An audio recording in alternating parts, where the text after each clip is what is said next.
Taiwan టార్గెట్గా కొత్త యుద్ధానికి రంగం సిద్ధమవుతోందా అంటే అవుననే సమాధానం వినిపిస్తోంది. ఓవైపు చైనా, మరోవైపు అమెరికా రెండు దేశాలు స్పీడ్ పెంచుతున్నాయి. తైవాన్ చుట్టూ కొత్త గేమ్ స్టార్ట్ చేశాయి. చైనాతో యుద్ధం వస్తే తమ వెంట ఉంటారా అంటూ ఆస్ట్రేలియా, జపాన్ను అమెరికా అడగడంతో మ్యాటర్ మరింత ముదిరింది. తైవాన్ను తన ఆధీనంలోకి తెచ్చుకోవడానికి బలవంతంగా అయినా ఆర్థిక, రాజకీయ పరంగా ఒత్తిడి తేవాలని చైనా ప్రయత్నిస్తుంటే అమెరికా దాన్ని అడ్డుకునే పనిలో పడింది. ఇంతకీ అసలేం జరుగుతోంది? మరో యుద్ధం మొదలు కాబోతోందా? తైవాన్ కేంద్రంగా కొత్త యుద్ధానికి రంగం సిద్ధం.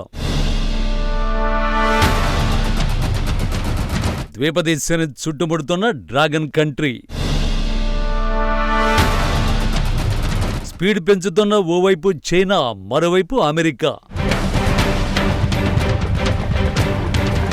గత ఏడాది నుంచి ప్రపంచంలో ఏదో చోట యుద్ధ పరిస్థితులు నెలకొంటూనే ఉంటున్నాయి. ఉక్రెయిన్ రష్యా యుద్ధం తర్వాత ఎప్పుడు ఏ దేశాల మధ్య యుద్ధం వస్తుందో అని ప్రపంచ దేశాల్లో భయాందోళనలు నెలకొంటున్నాయి. ఈ యుద్ధం కొనసాగుతున్న నేపథ్యంలో చైనా, తైవాన్ మధ్య యుద్ధం తలెత్తే అవకాశాలు ఉన్నాయని అందరూ భావించారు. అయితే మరోసారి ఈ రెండు దేశాల మధ్య యుద్ధ పరిస్థితులు నెలకొన్నాయి.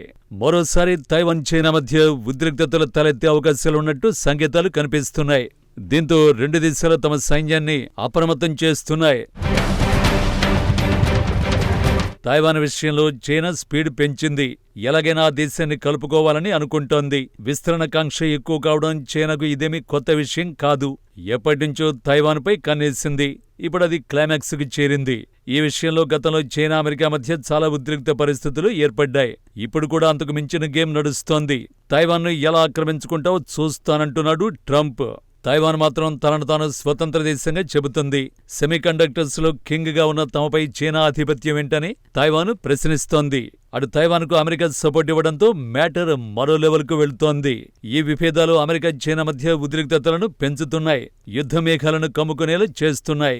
చైనా తైవాన్ చుట్టూ తరచూ సైనిక విన్యాసాలు, యుద్ధ విమానాలు, నౌకలతో డ్రిల్స్ నిర్వహిస్తోంది. తైవాన్పై ఒత్తిడి పెంచేలా దూకుడు పెంచింది డ్రాగన్. చైనా అధ్యక్షుడు షీ జిన్పింగ్ సైనికుల్ని యుద్ధానికి సిద్ధంగా ఉండాలని పిలుపునిచ్చినట్లు సమాచారం. ఇటీవల Xi Jinping People's Liberation Army rocket force బ్రిగేడ్ను సందర్శించారు. ఈ సందర్భంగా యుద్ధానికి సంబంధించిన సన్నాహాలను మరింత బలోపేతం చేయాలని, సైనిక దళాలు మిగిలిన పోరాట సామర్థ్యాల పరంగా పటిష్టంగా ఉండాలని, సైనికులు వ్యూహాత్మక సామర్థ్యాలను పెంచుకోవాలని సూచించారు.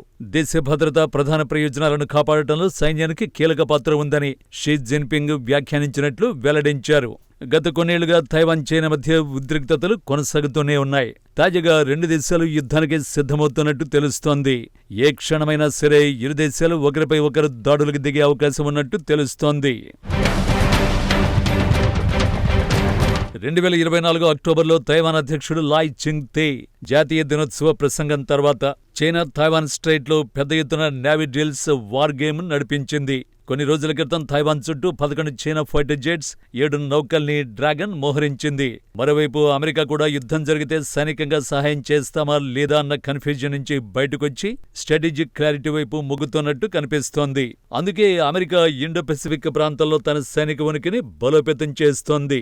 జపాన్లో యుఎన్ సైనిక కమాండ్ను వార్ ఫైటింగ్ హెడ్ క్వార్టర్స్ గా అప్గ్రేడ్ చేసింది. ఫిలిప్పీన్స్, గ్వామ్, ఆస్ట్రేలియా వంటి ప్రాంతాల్లో సైనిక స్థావరాలను బలపరుస్తోంది. తైవాన్కు అధునాతన ఆయుధాలంటే HIMARS rocket systems, coastal defence cruise missiles ను సరఫరా చేస్తోంది అమెరికా. జపాన్, ఆస్ట్రేలియాతో కలిసి మిసైల్ ఉత్పత్తిని స్పీడప్ చేస్తోంది. తైవాన్ తీరంలో చైనా ఆధిపత్యాన్ని తగ్గించేందుకు stealth bombers, submarines, anti-ship missiles వంటివి రెడీ చేసుకుంటోంది అమెరికా. తన ఇండో పెసిఫిక్ వ్యూహంలో జపాన్, ఆస్ట్రేలియాను కీలక మిత్రదేశాలుగా భావిస్తోంది యుఎస్. ఈ రెండు దేశాలు చైనా ఆధిపత్యాన్ని అడ్డుకోవడంలో కీ రోల్ పోషిస్తాయని అమెరికా అనుకుంటోంది. అటు జపాన్లో అమెరికాకు ఎక్కువ సైనిక స్థావరాలు ఉన్నాయి. పైగా ఇది తైవాన్కు దగ్గరగా ఉన్న దేశం. జపాన్ తన రక్షణ ఖర్చు రెట్టింపు చేస్తూ F-35 స్టెల్త్ జెట్లు, టామ్హాక్ క్రూయిజ్ మిసైల్స్ వంటి ఆయుధాలను సమకూర్చుకుంటోంది. తైవాన్కు సమీపంలోని సగిషిమా దీవుల్లో బాంబు షెల్టర్ల నిర్మాణం 2026 నుంచి ప్రారంభం కానుంది. ఇక ఆస్ట్రేలియా కూడా అణుశక్తితో నడిచే సబ్మెరైన్లను సమకూర్చుకుంటోంది. ఇది చైనా సైనిక శక్తిని ఈక్వల్ చేయడంలో ఉపయోగపడుతుంది. ఇటీవలే అమెరికా, ఆస్ట్రేలియా చర్చ అంతర్రాష్ట్రీయంలో ఓ ప్రతిపాదన వచ్చింది. తైవాన్పై యుద్ధం జరిగితే ఆస్ట్రేలియా స్టెప్ ఎలా ఉండబోతుందో చెప్పాలని అమెరికా అడిగింది.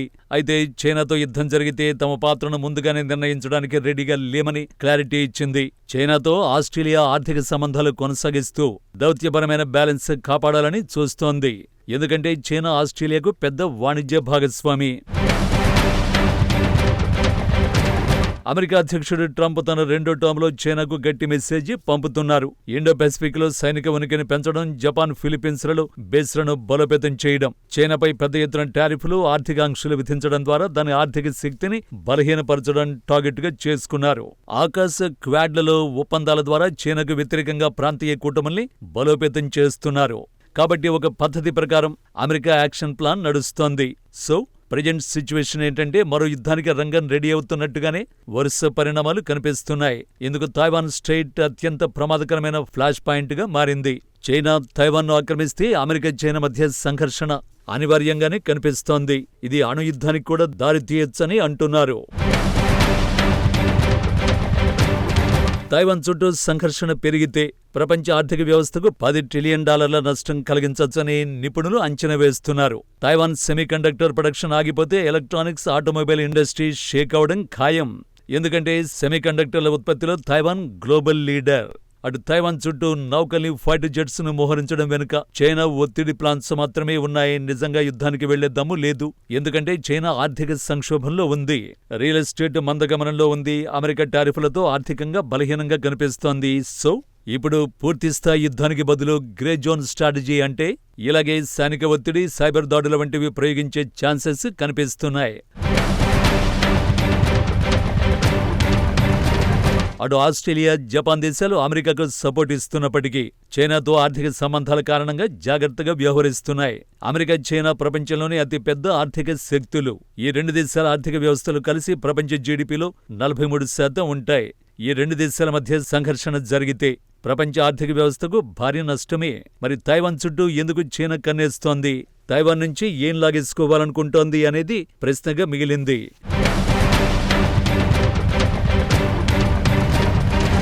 అయితే తైవాన్ ప్రపంచంలో 16వ అతి పెద్ద ఆర్థిక వ్యవస్థ. ఇది సెమీకండక్టర్ చిప్ల తయారీలో గ్లోబల్ లీడర్. ప్రపంచంలోని 92% లేటెస్ట్ లాజిక్ చిప్పులు, అలాగే 55% ఆటోమొబైళ్లు, ల్యాప్టాప్, స్మార్ట్ ఫోన్, మెడికల్ డివైజులకు అవసరమైన చిప్పులను తైవాన్ ప్రొడ్యూస్ చేస్తోంది. తైవాన్లో ఏదైనా సంఘర్షణ జరిగితే ఈ చిప్పుల సప్లై ఒక్కసారిగా ఆగిపోతుంది. ఇది ప్రపంచవ్యాప్తంగా ఆర్థిక సంక్షోభానికి దారితీయడం ఖాయం. తైవాన్ చుట్టూ సంఘర్షణ ఏ దేశానికి ప్లస్ కాదు. ఆ విజయంలో ఎవరూ సంబరాలు చేసుకోలేరు. ఎందుకంటే చిప్ ప్రొడక్షన్ ఆగిపోతే అందరికీ నష్టమే. ఘర్షణ పెరగాలని చూస్తున్న చైనాకు కూడా తీవ్ర ఆర్థిక నష్టమే మిగులుతుంది. నేను చెప్పినట్లు వినాలి, అంతా నేను చెప్పినట్లే నడుచుకోవాలి, అంతటా ఆధిపత్యం నాదే ఉండాలి. ఇది చైనా లక్ష్యం. అందుకే పక్కనే ఉన్న తైవాన్ను టార్గెట్ చేసుకుంటోంది. ఆక్రమించుకోవాలని ప్లాన్ చేస్తోంది. ఇది జస్ట్ విస్తరణ కాంక్షే.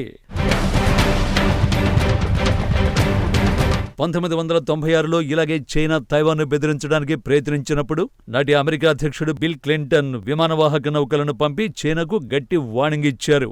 మధ్యలో ఇలా చాలాసార్లు జరిగాయి. చెప్పాలంటే చైనా యాక్టింగ్ పెంచిన ప్రతి సందర్భంలో తైవాన్ ఈ రెండు దేశాల మధ్య ఉద్రిక్తతలు చిక్కుకుంటోంది. తైవాన్ను తన భూభాగంలో చైనా కలిపేసుకోవాలని అనుకుంటోంది. తైవాన్లో ఎన్నికలు, రాజకీయ నాయకుల చర్యలు చైనాకు సవాల్గా మారుతున్నాయి. అందుకే ఆక్రమించుకోవాలని ప్లాన్లు వేస్తోంది. ఎందుకంటే చైనాలో ఎన్నికలు ఉండవు. తైవాన్ తనను తాను స్వతంత్ర దేశంగా ప్రకటించుకుంది.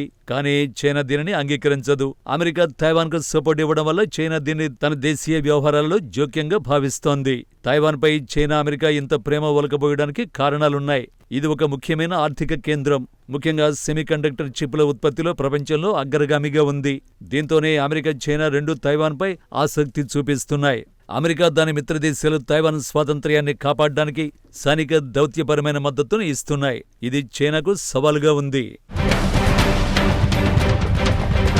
తైవాన్ను రాజకీయంగా, ఆర్థికంగా ఒంటరిగా చేయడానికి చైనా ప్రతి సందర్భంలో ప్రయత్నిస్తోంది.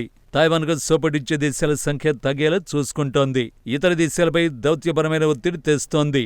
చైనా వన్ చైనా సూత్రాన్ని పాటిస్తుంది. దీని ప్రకారం తైవాన్ అనేది చైనా అవిభాజ్య భాగం. అసలు తైవాన్ను ఆక్రమించుకునే విషయంలో డ్రాగన్కు కొన్ని కీ ఇష్యూస్ ఉన్నాయి. తైవాన్ ఇండో పెసిఫిక్ ప్రాంతంలోని ఫస్ట్ ఐలాండ్ చైన్లో కీలకంగా ఉంది. తైవాన్ను కంట్రోల్ చేయడం ద్వారా చైనా పశ్చిమ పెసిఫిక్లో తన సైనిక ఆధిపత్యాన్ని విస్తరించుకోవడం, అలాగే అమెరికా కంట్రోల్ను వీక్ చేయడమే లక్ష్యం. తైవాన్ స్ట్రైట్ అనేది $1 ట్రిలియన్ విలువైన సముద్ర వాణిజ్య మార్గం. దీనిని నియంత్రించడం ద్వారా చైనా ఆర్థిక, సైనిక, వ్యూహాత్మక ప్రయోజనాలను సాధించుకోవాలనుకుంటోంది. వీటికి తోడు సెమీకండక్టర్ ఇండస్ట్రీ ఉండనే ఉంది. తైవాన్పై ఒత్తిడి పెంచే ప్రయత్నాల్లో భాగంగా చైనా కీలక ప్రకటన చేసింది. తైవాన్కు 8 రక్షణ సంస్థలపై ఎగుమతి నియంత్రణలు విధించింది. ఈ సంస్థలకు సివిలియన్, మిలిటరీ రెండింటికి ఉపయోగపడే డ్యూయల్ యూజ్ వస్తువుల ఎగుమతిని వెంటనే నిషేధించింది. అయితే ఈ ఆంక్షలపై తైవాన్ రక్షణ మంత్రిత్వ శాఖ ప్రతినిధి చియావో ఫుత్సన్ ధీటుగా సమాధానమిచ్చారు. తైవాన్ రక్షణ పరిశ్రమలు ఎప్పుడో చైనా తయారీ భాగాలను వినియోగించడం మానేసినట్లు చెప్పారు. తయారీ మొత్తం తైవాన్లోనే జరుగుతోందని, కాబట్టి చైనా నిషేధాలు తమపై ఎలాంటి ప్రభావం చూపవని స్పష్టం చేశారు. తీరంలో చైనా ఉద్రిక్తతలు పెంచుతున్న నేపథ్యంలో హాన్గువాంగ్ 2025 పేరుతో తైవాన్ భారీ స్థాయిలో స్థానిక డ్రిల్స్ చేపట్టింది. ఇప్పటి వరకు గతంలో ఎన్నడూ లేని విధంగా ఎక్కువ రోజుల పాటు ఈ డ్రిల్స్ నిర్వహించాలని తైవాన్ నిర్ణయించింది. ఈ డ్రిల్స్ లో తాజాగా తయారు చేసిన ఆయుధాలు, అమెరికా నుంచి దిగుమతి చేసిన M1A2T అబ్రామ్స్ ట్యాంకులు, high mobility artillery rocket system వంటివి వినియోగించనున్నారు. ఈ డ్రిల్స్ లో అన్ని సర్వీసుల రెగ్యులర్ దళాలతో పాటు 22,000 మంది రిజర్వ్ ఫోర్స్ కూడా పాల్గొననుంది. రాత్రి పగలు అనే తేడా లేకుండా ఈ డ్రిల్స్ జరగనున్నాయి. మొత్తానికి తైవాన్పై తాడోపేడో తెగితే చాలా క్లారిటీలు వస్తాయని చైనా అనుకుంటోంది. ఒకవేళ అమెరికా తైవాన్ కాపాడడంలో ఫెయిల్ అయితే జపాన్, ఆస్ట్రేలియా వంటి మిత్రదేశాలు అమెరికాపై ఆధారపడడం తగ్గుతుందని, ఇది చైనాకు ప్రాంతీయ ఆధిపత్యం పెంచడానికి బూస్టప్ ఇస్తుందన్న అంచనాలు వేసుకుంటోంది. సో తైవాన్ను నియంత్రించడం ద్వారా చైనా ప్రపంచ ఆర్థిక వ్యవస్థలో తన స్థానాన్ని బలోపేతం చేసుకోవడం, అమెరికాకు సవాలు విసరడమే లక్ష్యంగా పెట్టుకున్నట్లు కనిపిస్తోంది.